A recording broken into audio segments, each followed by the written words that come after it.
ওম শান্তি। সন্তানৰ হৈ এই 5টা কৰ্ম সদায় কৰিব দেই। আমি সন্তানক ঠিকেই সা সুবিধা দিছোঁ, ভাল স্কুলত পঢ়াইছোঁ, টিউশ্যন দিছোঁ, লগা বস্তু সকলো দিবলৈ প্ৰয়াস কৰিছোঁ, সময়ত কাপোৰ দিছোঁ, খাবলৈ দিছোঁ, সকলো ঠিকে কৰি আছোঁ। কিন্তু কেইটামান কৰ্ম আমি কৰিবলৈ পাহৰি গৈছোঁ, যিকেইটাৰ অভাৱত আজি সন্তানেও ডিপ্ৰেশ্যনৰ বলি হ'বলগীয়া হৈছে। ৰিচেণ্টলি মোলৈ 2টা ফোন কল আহিছিল। এগৰাকী ক্লাছ 8ত পঢ়া অকণমানি ছোৱালীৰ ফোন, যে ছিষ্টাৰ, মোৰ মা দেউতাই বহুত কাজিয়া কৰি থাকে, আমাৰ ঘৰখনত বহুত অশান্তি ছিষ্টাৰ, মই তাৰ কাৰণে কিবা কৰিব পাৰিম নেকি? আনগৰাকীয়ে কৈছিলে, ছিষ্টাৰ, মোৰ মা দেউতাই মোক একেবাৰেই মৰম নকৰে, মোক লগা বস্তু সকলো দিয়ে, কিন্তু মোক মৰম নকৰে। মোৰ নিজৰ ঘৰখনতে নিজকে অকলশৰীয়া লাগে ছিষ্টাৰ, মই কি কৰিম? সেই কণমানি দুজনৰ কথাখিনি মই যেতিয়া অনুভৱ কৰিছিলোঁ, মোৰ এনে লাগিছিল সেয়া যেন প্ৰায় সংখ্যক সন্তানৰে কথা আচলতে দেই। প্ৰথমটো হৈছে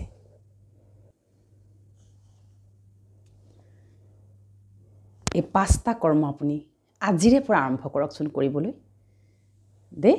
আৰু এইসকলে কৰিব যিসকলৰ হাতৰ পৰা ইতিমধ্যে সন্তান ওলাই গৈছে বিপথে, সেইসকলৰ ঘৰখনৰ পিতৃ মাতৃয়ে কিন্তু মেডিটেশ্যন কৰিবই লাগিব। মেডিটেশ্যনৰ দ্বাৰা আপোনাৰ শুদ্ধ ভাইব্ৰেশ্যন বা এনাৰ্জিৰ সৃষ্টি হ'ব, আৰু তাৰ পৰাহে আপুনি আপোনাক সন্তানক সেই বেয়া সংস্কাৰ, বেয়া সংগ আৰু বেয়া বস্তুৰ পৰা আপুনি উদ্ধাৰ কৰিবলৈ সক্ষম হ'ব। কিন্তু তাৰ বাবে পিতৃ মাতৃয়ে কৰিব লাগিব দেই। তাৰমানে সন্তানৰ যিবিলাক বিকৰ্ম, সন্তানে কৰা যিবিলাক বেয়া কৰ্ম, সেইবিলাকৰ যি সমাধান সেয়া পিতৃ মাতৃৰ হাততহে আছে। সেয়া চিধাই সন্তানৰ হৈ কৰিলে কেতিয়াও আপুনি সুফল নাপাব। গতিকে প্ৰত্যেকগৰাকী পিতৃ বা মাতৃয়ে অনুভৱ কৰিব যে ৰাতিপুৱা আপুনি শুই উঠিয়ে সন্তানৰ প্ৰতি কি থট লৈছে, সেইটোৰ প্ৰতি আপুনি খুব সতৰ্ক হ'ব। বহু পিতৃ মাতৃয়ে শুই উঠিয়ে কি ভাবে যে আজি বা ই কি কৰে, আজি বা মোৰ দিনটো কেনেকুৱা যায়, ই বা কেনেকুৱা ধৰণৰ নতুন নাটক দেখুৱায়, ইত্যাদি ইত্যাদি। গতিকে যিসকল ইতিমধ্যে আপোনাৰ হাতৰ পৰা ওলাই গৈছে সন্তান, সেই ওলাই যোৱা সন্তানসকলৰ পিতৃ মাতৃয়ে অনতিপলমে গৈ ৰাজযোগৰ প্ৰশিক্ষণ লওক। আপোনালোকৰ শুদ্ধ আশীৰ্বাদ, শুদ্ধ প্ৰকম্পনৰ দ্বাৰা সন্তান সুপথে আহিবলৈ বাধ্য হৈ যাব। কিন্তু তাৰ বাবে আপোনালোকে প্ৰথমতে নিজে আপোনালোক দুজন প্ৰথমতে আধ্যাত্মিকতাৰে পুষ্টি হ'বই লাগিব।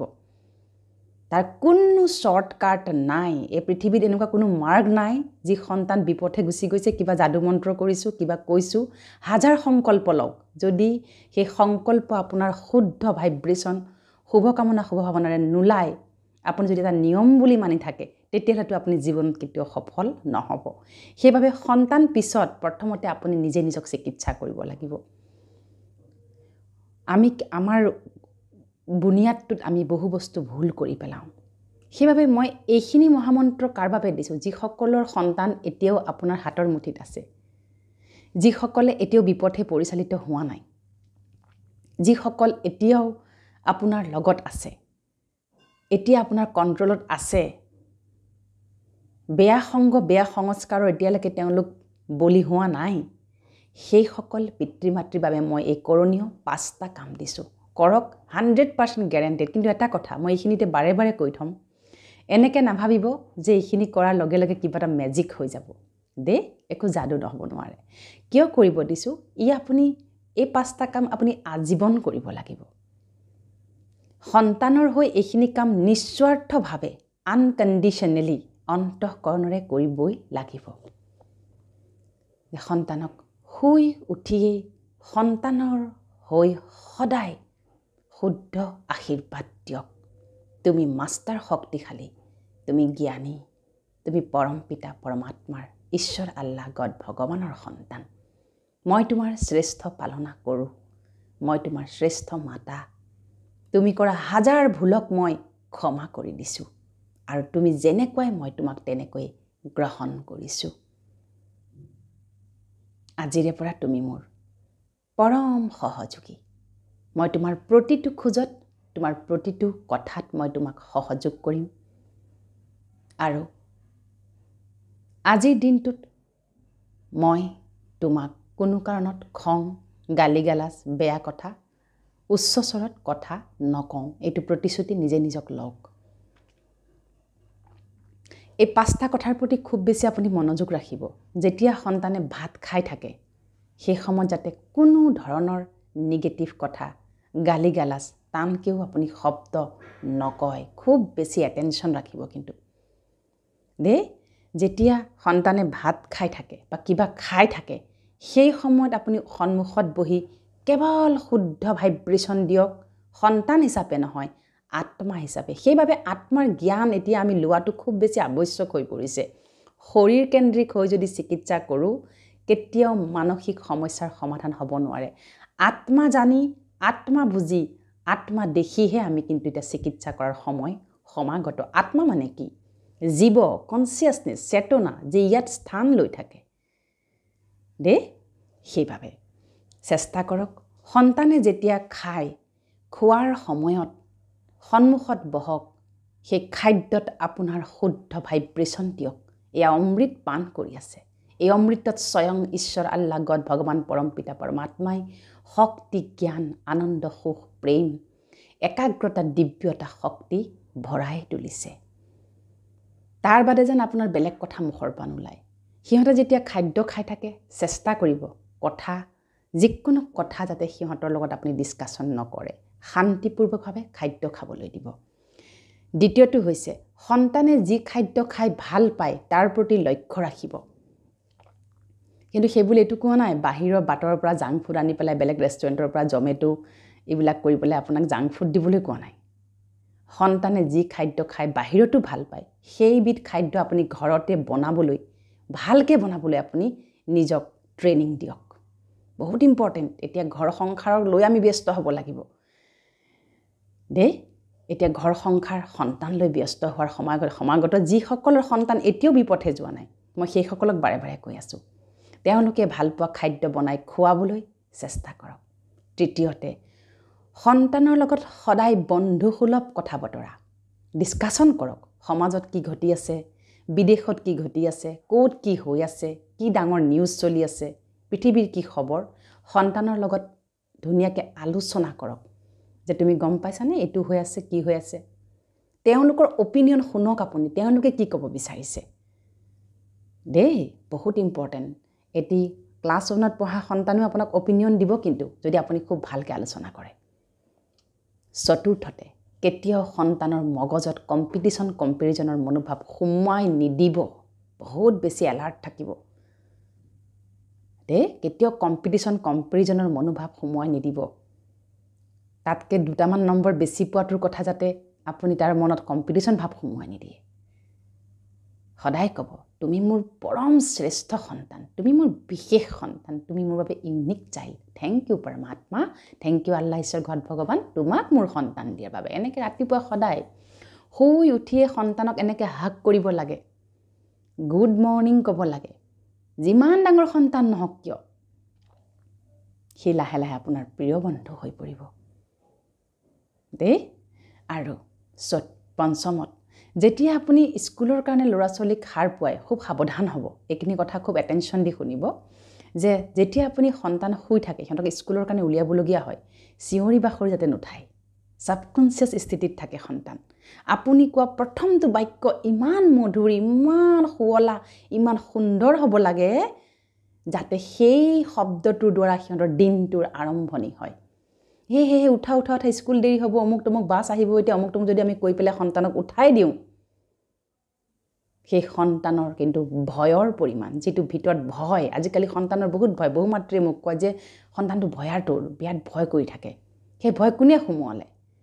সন্তানৰ পালনা কোনে কৰি আছিল ইমান দিন ৰাইট ন মাকে কৰি আছিলে গতিকে শুই উঠিয়ে গুড মৰ্নিং উঠা এতিয়া স্কুল যাবৰ সময় হ'ল মৰমৰে যিমান ডাঙৰ সন্তান নহওক উঠা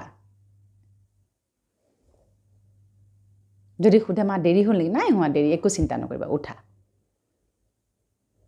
দে মৰমৰে উঠাব যদি পাৰে মূৰত হাত ফুৰাই উঠাব যে বাবা মাজনী উঠা আহা তাতে ধৰফৰাই যেতিয়া আমি উঠাবলৈ যাওঁ নহয় সন্তানৰ সেই ভয় শুই উঠিয়ে প্ৰথম মাকৰ শব্দতে যদি ভয় আহি যায় কি দি এনাৰ্জি দি আছোঁ ভয় গাড়ী মিছ কৰিবা বাছ মিছ কৰিবা এছেম্বলি মিছ কৰিবা আৰু এদিন দুদিনবাৰ মিছ কৰিলে কিডালনো ক্ষতি হ'ল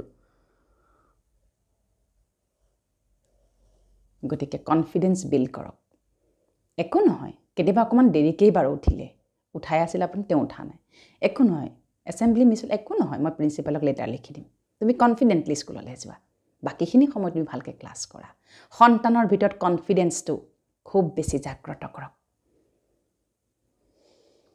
তাৰপিছতে সন্তানে আজিকালি পিন্ধন উৰণত বহুত বেছি চেঞ্জিটিভ হৈ গৈছে আমাৰ সময় গ'ল আৰু যি চোলা পাইজামা চিলাই দিছিলে তাকে পিন্ধিছিলোঁ 10 বাৰ তাকে উল্টাই পুল্টাই পিন্ধিছিলোঁ এতিয়া সেই সময় নাই দে তাৰ প্ৰতিও আপুনি সতৰ্ক হওক সিহঁতে যিটো পিন্ধি ভাল পায় চাওক এইটো পিন্ধাৰ যোগ্যনে যদি যোগ্য আনি দিয়ক তাত আৰ্গুমেণ্ট কৰি লাভ নাই কিন্তু যিটো অযোগ্য অকণমান বেয়া অকণমান বেলেগ ধৰণৰ ফেশ্বনৰ বুজাই দিয়ক বাবা এইটো নহয় তুমি ইয়াৰ ভিতৰত এইকেইটা চইচ কৰাচোন বা মাজনী তুমি এইকেইটাৰ ভিতৰত এইকেইটা চইচ কৰাচোন মই কোনোবা এটা আনি দিম এইটো পিন্ধিলে ভাল নালাগিব বাছ খুব বন্ধুসুলভভাৱে সন্তানক ডমিনেট কৰিবলৈ সন্তানক গালি পাৰিবলৈ সন্তানক গালি পাৰি পাৰি পালনা দিবলৈ মাতৃত্ব অৰ্জন কৰা নাই আমি দেই মাতৃত্ব অৰ্জন কৰা নাই কেতিয়াবা সন্তানে দিনটোকো খাব নিবিচাৰে বহুত ভাল অভ্যাস এইটো আৰু আমি কি হৈ যাওঁ আমি খিংখিঙীয়া হৈ যাওঁ এই ৰাতিপুৱাৰ পৰা একো খোৱা নাই অমুকহে তমুকহে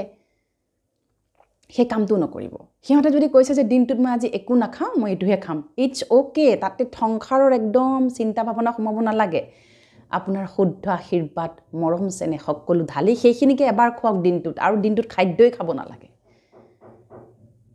দে খুব পালনা অতি মধুৰ অতি মৃদু অতি মৰমৰে পালনা কৰক সিহঁতৰ প্ৰতিটো পালচক আপুনি অনুভৱ কৰক সন্তান যেন ভয়াতুৰ হৈ নাযায় সন্তানে যেন নিজৰ ঘৰখনতে অসুৰক্ষিত অনুভৱ নকৰে আৰু কেতিয়াও সন্তানৰ সন্মুখত যুঁজ বাগৰ নালাগিব পৰিয়ালৰ মানুহৰ লগত স্বামী স্ত্ৰীৰ লগত স্ত্ৰীয়ে স্বামীৰ লগত বেলেগৰ লগত কেতিয়াও কিন্তু আপুনি যুঁজ বাগৰ নকৰিব এইটোৱে কিন্তু সন্তানক বহুত বেয়া ধৰণে প্ৰভাৱ পেলায়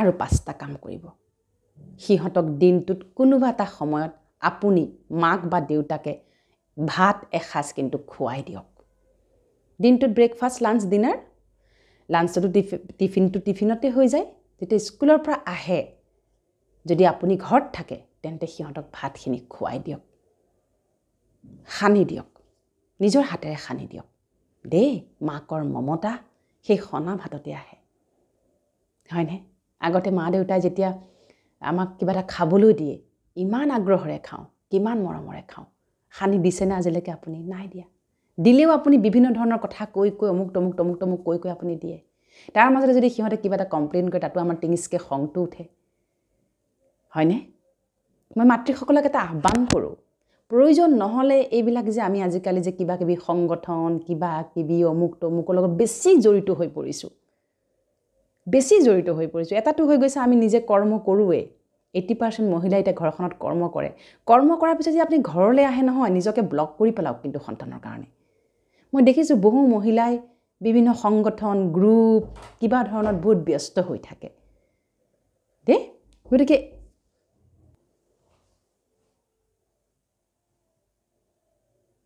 যদি প্ৰয়োজন নাই নাযাব কলৈকো একো নহয় আপুনি যদি সমাজত দুখনমান বিয়া মিছ কৰিলে একো নহয় দিয়ক একো নহয় আচলতে দেই তৃতীয়তে সংসাৰখনৰ গোট কিবা মিটিং কিবা লেডিজ গ্ৰুপ কিটি পাৰ্টি এইবিলাক ত্যাগ কৰি পেলাওক দেই ত্যাগ কৰকচোন ঘৰখনতে থাকিব যিমান পাৰে যিগৰাকী মাতৃ সন্ধিয়া ঘৰত নাথাকে সেইখন ঘৰত কেতিয়াও ভগৱানে নিবাস নকৰে চেষ্টা কৰকচোন বেয়া নাপাব দেই মই অতি আন্তৰিকতাৰে মৰমৰে কৈছোঁ ঘৰৰ পৰা বাহিৰ নহ'ব ঘৰত বাঁহৰ মুঢ়া হৈ লাগিলে বহি থাকক সন্তান পঢ়ি আছে ওচৰতে বহি থাকক কিবা এখন পঢ়ক নহ'লে মেডিটেশ্যন কৰক সবচে বেষ্ট হৈছে মহিলাৰ বাবে ঘৰতে মেডিটেশ্যন কৰক আপোনাৰ ঘৰখন স্বৰ্গলৈ ৰূপান্তৰিত হ'ব ঘৰত থকা সন্তান দেৱ দেৱতালৈ ৰূপান্তৰিত হ'ব সেইটো খাটাং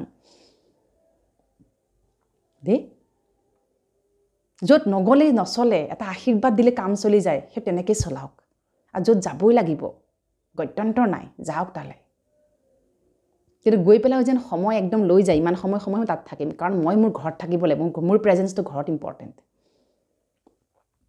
দেই সেইখিনি কাম কৰক 5টা কাম কি দিলোঁ সন্তানক দিনটোৰ এসাঁজ ভাত সন্তানক সানি মৰমৰে খুৱাই দিয়ক খুৱাওঁতে প্ৰতিটো ঘৰত যেন মনৰ পৰা শুদ্ধ ভাইব্ৰেশ্যন যায় তুমি শান্ত স্বৰূপ আত্মা দ্বিতীয় ঘৰটো তুমি জ্ঞানী আত্মা মাষ্টাৰ জ্ঞান সূৰ্য তুমি শক্তিশালী আত্মা তুমি মানসিক শাৰীৰিক আৱেগিকভাৱে স্বতন্ত্ৰ আৰু শক্তিশালী তুমি সুখী আৰু আনন্দস্বৰূপ আত্মা তুমি দিব্য পৰম পবিত্ৰ কল্যাণকাৰী আত্মা তুমি সফলতা মূৰত আৰু সন্তুষ্টতা মূৰত আত্মা তুমি ক্ষমাশীল তুমি দয়াশীল তুমি সাহসী আত্মা তুমি নিৰ্ভীক নিৰ্ভয় নিৰ্বিঘ্ন আত্মা এনেকৈ আপুনি খুৱাই দিয়কচোন 21 দিনৰ পিছত আপুনি অনুভৱ কৰিব আচলতে আপুনি কি কৰি আছিল ইমান দিন দে দিনটোৰ এসাঁজ ভাত সন্তানক আপুনি আপোনাৰ হাতেৰে খুৱাই দিয়ক এইকেইটা সংকল্প প্ৰত্যেক ঘৰা ভাতত কেৱল সেই সংকল্প যাব লাগিব দ্বিতীয়তে সন্তানে যিটো খাদ্য খাই ভাল পায় বাহিৰত বেছিকৈ আপুনি চাব বাহিৰত গৈ সি কি বেছি অৰ্ডাৰ দিয়ে কি বেছি খায় আপুনি ইমিডিয়েটলি নিজকে ট্ৰেইন কৰক সেই খাদ্যটো ঘৰতে বনাই তাক খুৱাবলৈ সি যেন অনুভৱ কৰে তাই যেন অনুভৱ কৰে মোৰ মানে ইম্পৰ্টেঞ্চ মা দেউতাৰ মনত বহুত বেছি ইম্পৰ্টেঞ্চ সিহঁতৰ ইম্পৰ্টেঞ্চ আপোনাৰ হৃদয়ত সিহঁতক এতিয়া আপুনি অনুভৱ কৰাবই লাগিব তাৰ বাহিৰে বেলেগ গত্যন্তৰ নাই দেই তৃতীয়তে সন্তানক সদায় সিহঁতৰ যিবিলাক ভাল কোৱালিটি সিহঁতৰ মুখৰ আগতে আপুনি ক'ব তুমি ইমান ভাল তুমি ইমান জ্ঞানী তুমি ইমান ভাল তুমি ইমান জ্ঞানী দেই সেইখিনি কৰিব